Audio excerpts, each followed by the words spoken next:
Os primeiros anos de vida, pessoal, eles são uma janela de oportunidade única para o desenvolvimento humano. Então, é nesse período, né, que o cérebro ele apresenta maior plasticidade, ou seja, uma capacidade extraordinária de criar e de fortalecer conexões neurais, né? Como nós falamos das pesquisas anteriores, né, de Phillips, que indica que experiências positivas, interações ricas e estímulos adequados estruturam as bases para todas as aprendizagens futuras. E isso significa que a criança vivencia na primeira infância, o que ela vivencia, na verdade, na primeira infância, vai influenciar diretamente seu desempenho escolar, suas habilidades socioemocionais e até mesmo as perspectivas da vida adulta. E aí a gente sempre lembra da Base Nacional Comum Curricular, que ela vai reforçar que nessa fase o brincar, a exploração e a convivência são experiências essenciais para o desenvolvimento cognitivo e social.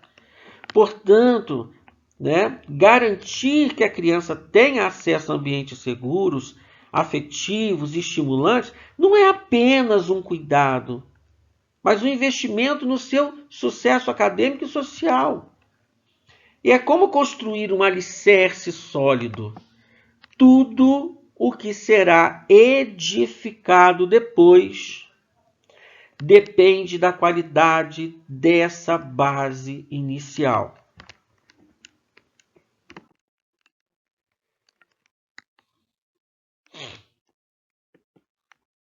Então aqui a gente chegou numa parte extremamente importante, né, que todos precisam ter isso em mente.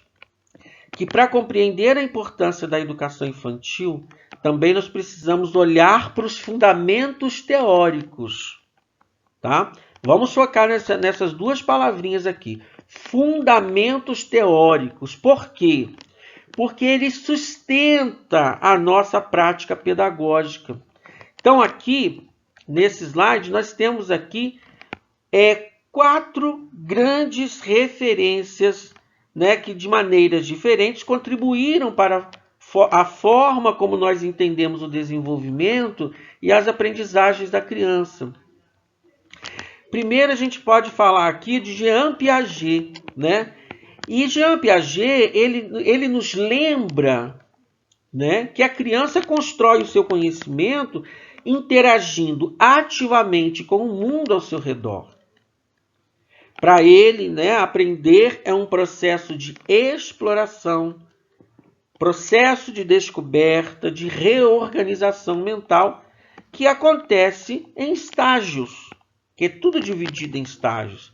E isso significa que as nossas práticas elas devem respeitar o nível de desenvolvimento da criança e propor experiências que as desafiem. Levi Vygotsky, pessoal, ele enfatiza o papel da interação social e da cultura no desenvolvimento. A sua teoria de zona de desenvolvimento proximal nos mostra que a criança aprende mais e melhor quando é mediada por um adulto ou por colegas mais experientes em situações, né, que a desafiem um pouco além do que ela conseguiria sozinha. Uma outra, né, teoria que é fundamento também da educação infantil, Maria Montessori, que por sua vez ela vai defender que a autonomia, que a liberdade no processo educativo. E ela nos ensina que as crianças aprendem melhor quando têm liberdade para explorar e quando o ambiente é cuidadosamente preparado para promover independência e responsabilidade e curiosidade. Já Henri Vallon, né, ele destaca a afetividade como um elemento essencial para aprender. Olha que interessante, pessoal. A afetividade. Ele nos lembra que as emoções e as relações interpessoais são inseparáveis do desenvolvimento cognitivo. E isso nos alerta para a importância de criar vínculos positivos e um ambiente de confiança. Então, cada um desses pensadores, eles nos oferecem lentes diferentes para enxergar a criança.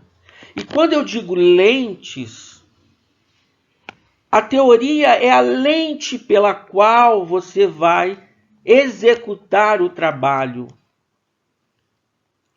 Mas todos concordam em algo essencial. A primeira infância, ela é um período decisivo e exige um olhar atento, um olhar respeitoso e, sem sombra de dúvida, intencional.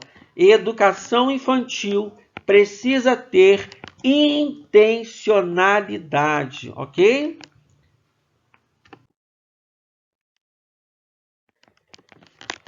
E fazendo um retorno aqui a Jean Piaget, só para a gente explorar um pouco mais, né, sobre as teorias, né, desse teórico. Jean Piaget ele foi um dos mais importantes estudiosos do desenvolvimento infantil. Ele nos ensinou que a criança não é um ser passivo que apenas absorve informação, mas sim um sujeito ativo na construção do próprio conhecimento. Para Jean Piaget, aprender é resultado da interação constante com o meio, num processo dinâmico de exploração e descoberta. E ele também identificou estágios de desenvolvimento cognitivo e mostrou que em cada fase a criança possui formas próprias de pensar e compreender o mundo. Então, na educação infantil, estamos principalmente no estágio pré-operatório, no qual o pensamento ele é simbólico, a imaginação é intensa e as experiências concretas são fundamentais para a aprendizagem.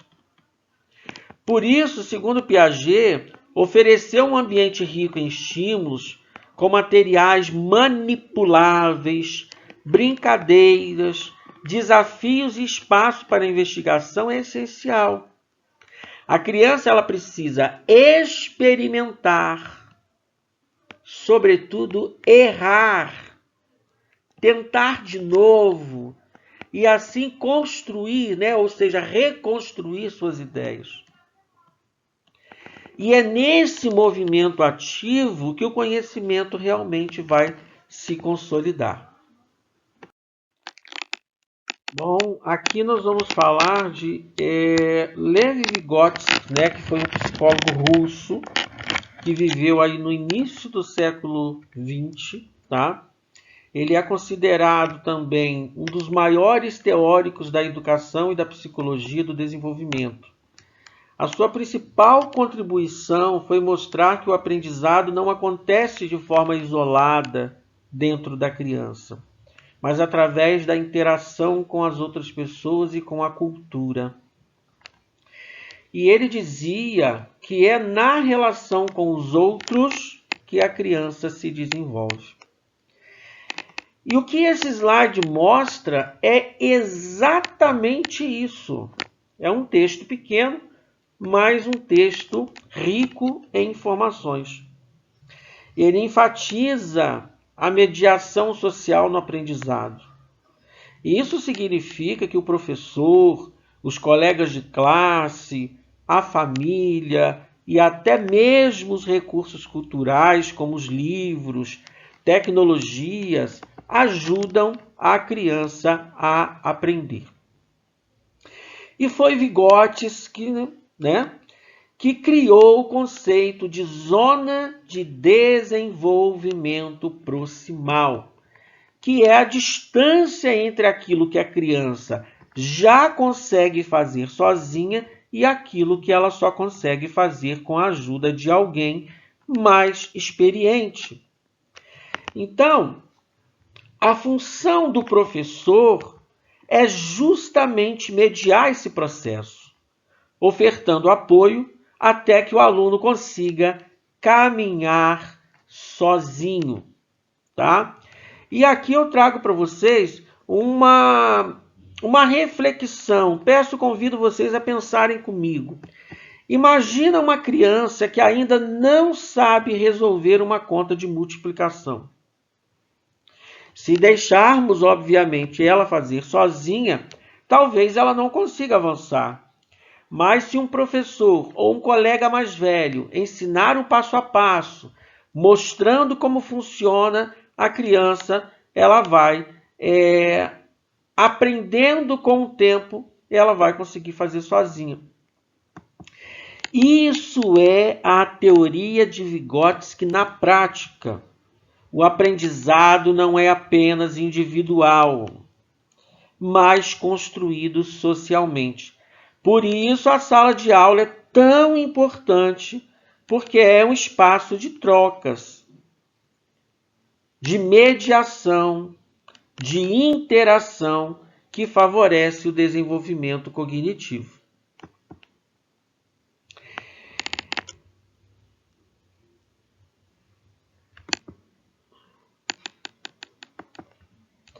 E aí, para a gente concluir aqui a teoria de Levi-Vygotsky, né?